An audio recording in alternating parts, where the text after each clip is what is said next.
Hello everyone. Today we are going to revise chapter 4, key features of a democratic government. First of all, we have to read about what is a democratic government. A government for the people, of the people, by the people. ऐसी government जो लोगों के लिए है, लोगों के द्वारा है और लोगों की ही सरकार है. That is called the democratic government. In this chapter we will read about the what is democratic government, its meaning, and what are factor responsible for the success of democratic government. कौन कौन से factor हैं जो responsible है democratic government के लिए. And equality and justice. In the last 100 years, the world has undergone remarkable changes, whether it is polity, administration, technology, trade and commerce, colonialism, etc. Last 100 years के अंदर world के अंदर बहुत सारे changes हुए हैं. चाहे वो आप एडमिनिस्ट्रेशन में ले लो, इसके पॉलिटी में ले लो, टेक्नोलॉजी में ले लो, किसी भी फील्ड में ले लो आप, वर्ल्ड में बहुत सारे डेवलपमेंट भी हुए हैं और बहुत सारे चेंजेस भी हुए हैं. All have got replaced with a modern outlook. With the end of the political dominance by the European countries and the subsequent economic exploitation of the colonies, a number of independent nations emerged on the world map. अब political dominance के बाद, उसके and होने के बाद में the European country का जो डोमिनेंस थी उसका एंड होने के बाद में, या फिर आप वो देख लो कि economic exploitation of the colonies है, इसके बाद में बहुत सारे जो इंडिपेंडेंट नेशंस है वो इमर्ज होके आए. ठीक है, उसमें as an independent nation these countries adopted one or the other form of government. मतलब इन इंडिपेंडेंट कंट्रीज़ ने किसी ना किसी टाइप की गवर्नमेंट को अडॉप्ट किया. अब उसमें कौन कौन सी है? वो डेमोक्रेटिक फॉर्म ऑफ गवर्नमेंट है, मोनार्की है, डिक्टेटरशिप है. Okay, let's read. Some embraced monarchy, some dictatorship, some became communist, while many of them adopted a democratic setup. अब इसमें से मैंने आपको बताया ना, जैसे कुछ ने मोनार्की गवर्नमेंट को अडॉप्ट किया, कुछ ने डिक्टेटरशिप को और कुछ ने डेमोक्रेटिक फॉर्म ऑफ गवर्नमेंट को अडॉप्ट किया. Today, a democratic government is the most popular and the widely accepted form of government in the world. अब जो डेमोक्रेटिक फॉर्म ऑफ गवर्नमेंट है ना, वर्ल्ड में सबसे ज़्यादा widely accepted form of government है, जिसको लोग ज़्यादा अपनाते हैं. Democracy as a system of governance has more than 600 definitions given by the scholar and the political thinkers from all over the world. Let's study about a democratic setup of government in this chapter. अब democracy के बारे में, democratic form of government के बारे में scholars और बहुत सारे पॉलिटिकल थिंकर्स ने बहुत अलग अलग डेफिनेशंस दी हैं. तो इसके बारे में हम क्या है, what is democratic form of government, इस चैप्टर में हम पढ़ते हैं. What is democratic government? Abraham Lincoln, who was a great advocate of democracy, said democratic government is the government of the people, by the people, for the people. Abraham Lincoln ने, जो कि बहुत बड़े advocate थे, उन्होंने democracy के बारे में क्या कहा है? Of the people, by the people, for the people. ये फॉर्म ऑफ गवर्नमेंट है, लोगों के लिए, लोगों के द्वारा और लोगों की सरकार. Thus democracy means power of the people. Aristotle defined democracy as a government of many. Aristotle ने बोला है कि डेमोक्रेसी क्या है? Government of many. Lord Bryce defined democracy, it is a government in which the will of the majority of qualified citizen rest. अब Lord Bryce ने क्या बोला है कि ऐसी गवर्नमेंट जिसमें मेजॉरिटी की विल चलेगी. But democracy is more appropriately a way of life and not just a political arrangement. It is based on the principle of equal freedom and equal right for its member, irrespective of race, religion, sex, occupations और economic status. यानी एक political लेकिन जो democracy है ना, appropriately हम क्या कहेंगे, ऐसा लाइफ है, ऐसी वे ऑफ लाइफ है जिसमें कि जो किसके प्रिंसिपल्स पे बेस है, इक्वल फ्रीडम होनी चाहिए. ठीक है, और इक्वल राइट होने चाहिए इसके सारे मेंबर्स को, जिसमें किसी भी तरह का कोई भी डिस्क्रिमिनेशन नहीं हो, चाहे वो कास्ट से लेके हो, कलर से लेके हो, सेक्स से लेके हो, या कोई ऑक्यूपेशन या कोई इकोनॉमिक स्टेटस हो, इससे किसी भी तरह की डिस्क्रिमिनेशन नहीं होनी चाहिए. Thus equal freedom and equal rights are the key words of democracy, यानी ये की वर्ड्स है डेमोक्रेसी के, equal freedom and equal right. A democratic government refers a representative government in which people of a country don't participate directly, but their elected representative take decision for them. The party that wins the majority of seat in the legislature form the majority government. अब democratic form of government में क्या होता है कि उसमें लोग खुद तो पार्टिसिपेट नहीं करते हैं, लेकिन उनके वो अपने एक रिप्रेजेंटेटिव इलेक्ट करते हैं, वो पार्टिसिपेट करता है, और वही रिप्रेजेंटेटिव जो इलेक्टेड होता है वो डिसीजन लेता है, और जो पार्टी विन करती है वो मेजॉरिटी पार्टी, वही उसी की गवर्नमेंट बनती है. But at A time one single party doesn't get a clear majority, in that case a number of parties join together and form the government. अगर कभी ऐसा होता है कि एक पार्टी को मेजॉरिटी नहीं मिलती है तो नंबर ऑफ पार्टी जॉइन हो जाती हैं और गवर्नमेंट को फॉर्म करती हैं, जिसको क्या बोलते हैं, कोalition गवर्नमेंट. जब इसमें बहुत नंबर ऑफ पार्टीज ज्वाइन हो जाती हैं तो कोalition फॉर्म ऑफ गवर्नमेंट बन जाती है. Alternately, the political party with the largest number of seats can form the government if it receives the support of other parties and independent candidates. और जो alternately जो political parties होती हैं ना, मतलब with the largest number of seat, वो ही government को form करेंगी और ये अदर पार्टीज की इनको सपोर्ट भी मिलेगी. और जो माइनॉरिटी फॉर्म ऑफ, जिनके पास कम सीट्स होंगी, वो क्या बन जाएंगी, opposition. The opposition also has an important role to play in the governance in the country. अब ओपोजिशन का भी अपना एक अलग रोल है. Both the government and the opposition are mean to cooperate and work together for the welfare of the people. The government can't ignore the opinion of the opposition, and it is a duty of the opposition to support measures and policies that benefit the country. अब जो opposition का भी अपना एक role है, government और opposition दोनों इसीलिए बनी है कि देश की भलाई हो, वेलफेयर ऑफ द कंट्री. लेकिन जो गवर्नमेंट, जिसकी गवर्नमेंट बनी होगी, वो भी इग्नोर नहीं कर सकती है ओपोजिशन को, और उसकी ड्यूटी है कि ओपोजिशन की ड्यूटी है कि वो भी गवर्नमेंट को जो मतलब विनिंग पार्टी होगी उसको सपोर्ट करेगी, क्योंकि it is beneficial for the country. अब यहाँ पे पढ़ेंगे हम what are the factors behind the success of a democratic government. अब कौन कौन से फैक्टर हैं जो भी एक डेमोक्रेटिक फॉर्म ऑफ गवर्नमेंट को सक्सेसफुल बनाते हैं.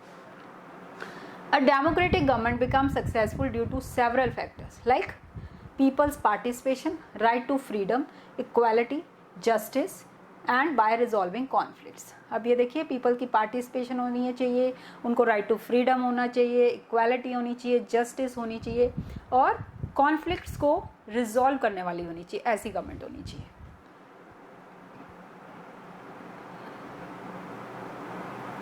Now first is people's participation. People participation is an integral feature of democracy. They participate through elections. अब लोग किसके थ्रू पार्टिसिपेट करते हैं, elections. People elect their government for a certain period of time. This is known as the tenure or term of the government. अब वो जो government है जिसको लोगों ने चुनी है, वो किसी एक लिमिटेड पीरियड के लिए इलेक्ट होती है, जिसको उसका टेन्योर बोला जाता है, यानी कार्यकाल, कितने टाइम के लिए चुनी गई है. A government is formed for a fixed period. This period differs from country to country. अब फिक्स पीरियड के लिए गवर्नमेंट इलेक्ट हुई है, लेकिन ये जो पीरियड है कंट्री टू कंट्री डिफर होगा. अब यहाँ पे देखिए, जैसे आर कॉन्स्टिट्यूशन में, हमारे कॉन्स्टिट्यूशन में ये पीरियड 5 years का है, यूएसए में ये 4 years का पीरियड है. Once elected, the government can remain in the power for its term. If the people are happy and satisfied with the government, they may re-elect the same government. और अगर लोगों ने जो government को elect किया है, अगर उससे वो लोग सेटिस्फाइड हैं, तो फिर वापस से नेक्स्ट इलेक्शन के अंदर वो वापस से उस गवर्नमेंट को इलेक्ट कर लेंगे.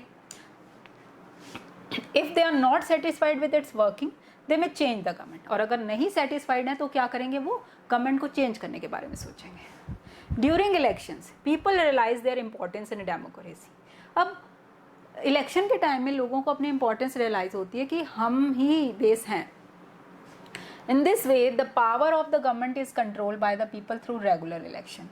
यानी इसी तरीके से गवर्नमेंट की पावर है लोगों के कंट्रोल में आ जाती है, किसके through, by the way of election, election के through. People use various method to protest against the functioning of government. अब अगर लोगों को गवर्नमेंट से वो सेटिस्फाइड नहीं है तो वो कैसे प्रोटेस्ट करेंगे। अब वो प्रोटेस्ट करने के डिफरेंट मेथड्स बता रखे हैं, देखिए कैसे होगा।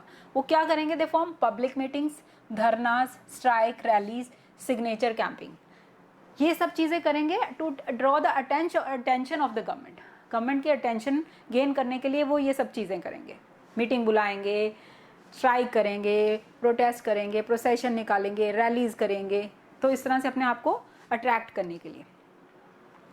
People also make use of media, अब मीडिया को भी यूज करेंगे वो, like newspaper, magazine, radio, TV channels, जो भी एक इम्पॉर्टेंट रोल प्ले करते हैं in keeping the government informed about people's plight, pleasure and displeasure.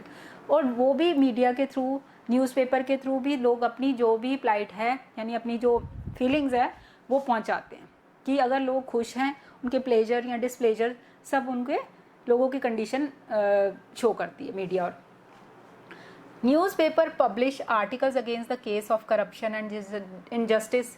अब न्यूज़पेपर में आपने देखा होगा बहुत सारे आर्टिकल्स भी आते हैं, कभी इनजस्टिस होती है या लोग नहीं सेटिस्फाइड है उस पर आर्टिकल बनाए जाते। Radio and television presented directly relay broadcast and interview with ministers. अब मिनिस्टर्स के साथ उनकी इंटरव्यू शो होती है। This proves to be a very effective media for the illiterate message. अब ये जो मीडिया है, ये जो लोग अनपढ़ हैं उनके लिए बहुत इफेक्टिव मीडिया है। Cinema also highlight the socio economic problems faced by the society and thus creates awareness among the people. अब सिनेमा भी बहुत हमारी जो सोशल है, इकोनॉमिक प्रॉब्लम्स हैं, इनके बारे में लोगों को अवेयर करती है, और ये भी इस तरह से जो भी हमारी सोसाइटी के अंदर प्रॉब्लम्स हैं उनको लोगों तक पहुंचाती हैं, और एक तरह से ये अवेयरनेस क्रिएट करती है लोगों के अंदर। Films can be a powerful instrument for bringing about reforms. अब फिल्म्स हैं वो भी बनाई जाती हैं रिफॉर्म्स पे, कई तरह की फिल्में बनी हुई हैं, ये भी आपको बहुत अवेयर करती हैं। All this keeps the spirit of democracy alive in a country. अब ये सारी चीज़ें क्या बताती हैं कि still democracy is alive in our country. Right to freedom. अब राइट टू फ्रीडम यानी सबको, जो मतलब 18 ईयर से अबव एज वाले ह्यूमन बींग्स हैं उन सबको राइट टू वोट। यहाँ पे देखिए, we can't think of a democratic government without freedom. अब बिना फ्रीडम के आप डेमोक्रेटिक गवर्नमेंट के बारे में सोच भी नहीं सकते हो। कैसी डेमोक्रेटिक गवर्नमेंट जिसमें आपको फ्रीडम ही नहीं है, आपको अपने जिस रिप्रेजेंटेटिव को इलेक्ट करने की फ्रीडम नहीं है, तो वो कोई डेमोक्रेटिक गवर्नमेंट नहीं हुई ना। Right to freedom refers to the freedom of expression. अब इसमें क्या क्या चीज़ें, freedom of expression, speech, movement, profession and religion. अब फ्रीडम में क्या चीज़ें आती हैं, आपको अपने आप को एक्सप्रेस करने की फीलिंग, ठीक है, आपको कहीं भी घूमना, मूवमेंट, कहीं भी जा सकते हो, कोई भी प्रोफेशन चूज कर सकते हो, आप किसी भी रिलीजन को अपना सकते हो, कुछ भी स्पीच करने की आपको फ्रीडम होनी चाहिए। तो ये सब चीज़ें फ्रीडम के अंदर आती है। These freedoms are given to citizens in a democratic country. India is the best example of democratic government where citizens are guaranteed the right of freedom by the Constitution of India. In India, people are free to take any profession, move anywhere within the country. अब India एक best example है democratic government का, जहाँ पे लोगों को कहीं भी घूमने की आज़ादी है, कोई प्रोफेशन लेने की आज़ादी है, और किसी भी रिलीजन को वो अपना सकते हैं, और इवन कि अपने आइडियाज़ को एक्सप्रेस कर सकते हैं विदाउट एनी फ्री, कोई भी बिना डर के, ठीक है। इन अ पब्लिक मीटिंग और through media, that is newspaper, television, radio, films, मतलब इनके थ्रू वो अपने आइडियाज़ को एक्सप्रेस कर सकते हैं। Resolving conflicts. अब गवर्नमेंट को कैसा होना चाहिए कि कॉन्फ्लिक्ट्स को रिजॉल्व करे। Conflict take place when people of different caste, religion, regions और economic background disagree with each other. अब conflicts कब होते हैं, जब ए different caste, religion, मतलब एक दूसरे धर्म के लोग आपस में लड़ते हैं और अपने आप को discriminated फील करते हैं, यानी अपने आप को भेदभाव वाला महसूस करते हैं। Sometimes it turns violent and create tension and insecurity in the minds of people. कभी कभी ये चीज़ें बहुत ही वायलेंस क्रिएट कर देती है और लोगों के अंदर बहुत इनसिक्योरिटी आ जाती है। It is the responsibility of the government in a democracy to resolve the conflict. अब ये गवर्नमेंट की ड्यूटी है कि ये सारे कॉन्फ्लिक्ट को रिजॉल्व करें, ऐसी गवर्नमेंट होनी चाहिए। Some of the conflicts usually take place in our society as followers, जैसे रिलीजियस प्रोसेशन है, when taken by a particular route may not be liked by the people belonging to other religion। यानी कुछ religious procession, कुछ एक धर्म वाले लोग कुछ प्रोसेशन निकालते हैं और किसी दूसरे धर्म वालों को वो चीज़ नहीं पसंद होती है, तो इस तरह के कॉन्फ्लिक्ट अराइज होते हैं। It can lead to conflict and create tension. अब इससे क्या होगा, क्या टेंशन क्रिएट होगी, दंगे होंगे। But in a democracy government usage it's machinery to find solution in this conflict by consulting the representative or concerned communities। लेकिन जो डेमोक्रेटिक गवर्नमेंट होगी ना, वो कंसर्न कम्युनिटीज से डिस्कस करेगी और इसको रिजॉल्व करने की कोशिश करेगी।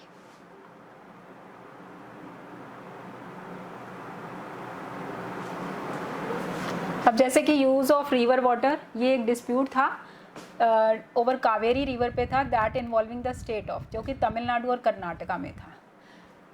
These two states didn't come to conclusion over the sharing of water river Kaveri.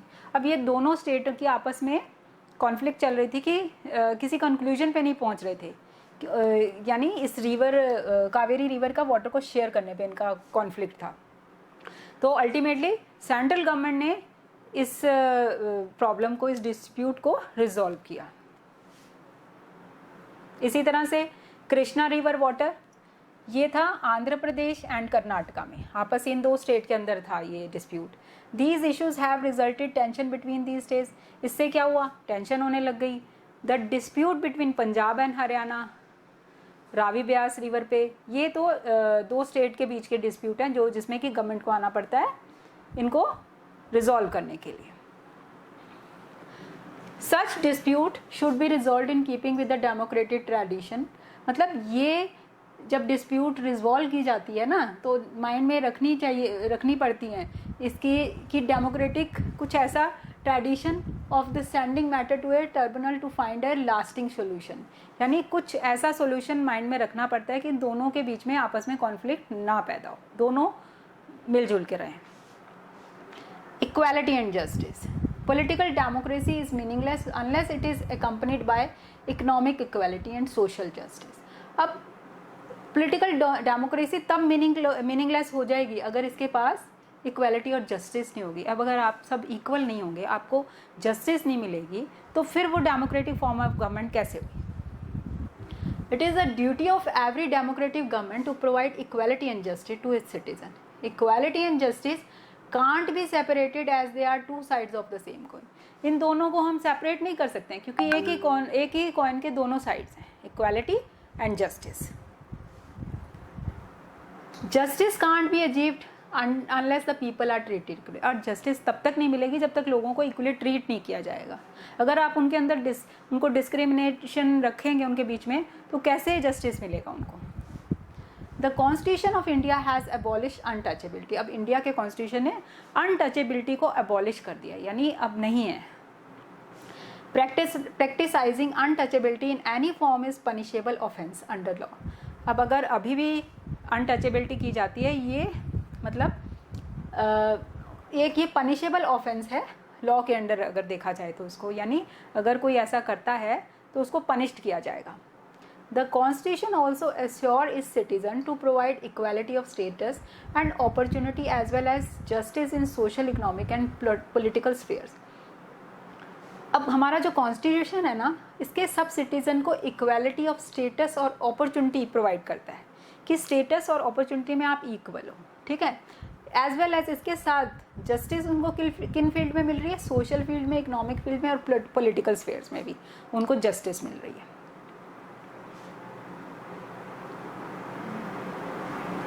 And other minorities to bring them at par with other communities। The government makes law for time to safeguard the interest of these communities। अब minority group of people को मतलब ऊपर लाने के लिए government ने कुछ law बनाए हैं time to time. Women in India face discrimination right from the birth. अब इंडिया में वुमेन को तो बचपन से ही डिस्क्रिमिनेट किया जाता है। Birth of a girl is considered a burden by the parents. अगर लड़की पैदा हो जाती तो बोलते हैं कि बर्डन हो गया, ये तो अब बोझ बन गई है। There is a decline in sex ratio because of the preference of male child over the female child. Even the literacy rate among women is only 50%. अब देखो सेक्स रेशियो डिक्लाइन होती जा रही है किस पे, मेल चाइल्ड पे, male child की फीमेल चाइल्ड पे, यानी फीमेल चाइल्ड कम होती जा रही है और मेल चाइल्ड उनको प्रेफर किया जा रहा है ज़्यादा। और यहाँ तक कि वुमेन की लिटरेसी रेट केवल 54% है और मैन की कितनी है, 76% है। यानी मतलब कंपैरेटिवली मैन के वुमेन कम पढ़ी लिखी हैं।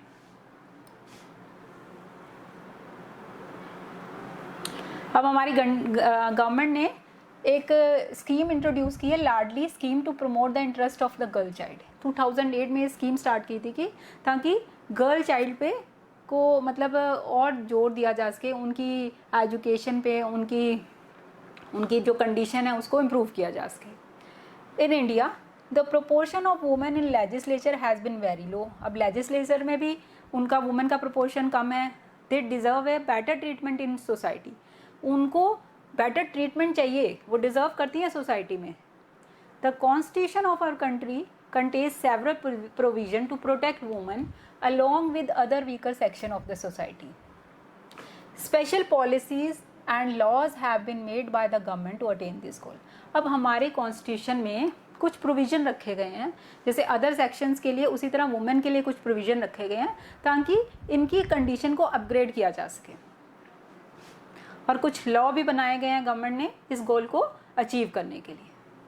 Thus, opportunities have to be created for people who are not at par due to historical and social factors. In a democratic environment, each and every individual counts. Treating them equally and looking after their interests is the basic requirement in a democracy.